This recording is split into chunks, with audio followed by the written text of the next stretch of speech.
এই যে নিম বেগুন করবো, বেগুন কেটে রেখেছি। আমি আবার নিম বেগুনে আলু একটু ভেজে দিই। এই যে আলুটা ছোটো ছোটো করে ভেজে নিয়েছি।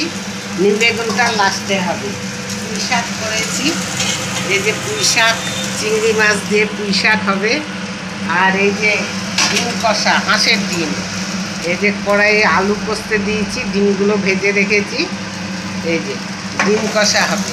আর চাটনি, এই যে চাটনি করে রেখেছি, কাজু কিশমিশ দিয়ে টমেটোর চাটনি।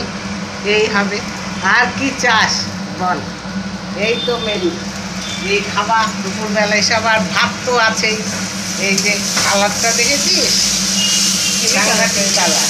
এই যে এবার একটু কষানো হয়ে গিয়েছে, আমি একটু জল দিয়ে দেবো, মশলা ধোয়া জল, মানে মিক্সিতে বেটে নিয়েছি এই জলটা।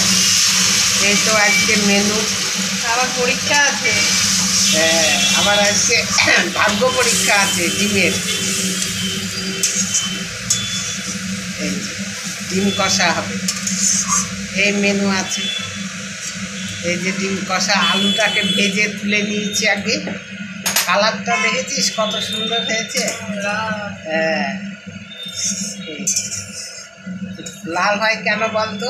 তেলটা একটু গরম হয়ে গেলে সামান্য একটু চিনি দিয়ে দিতে হয়, দিলে পরে দেখবি কালারটা খুব সুন্দর হয়। এই তো মেনু। আপনাদের এই ইয়েটা যদি ভালো লাগে তাহলে কমেন্ট করে অবশ্যই জানাবেন।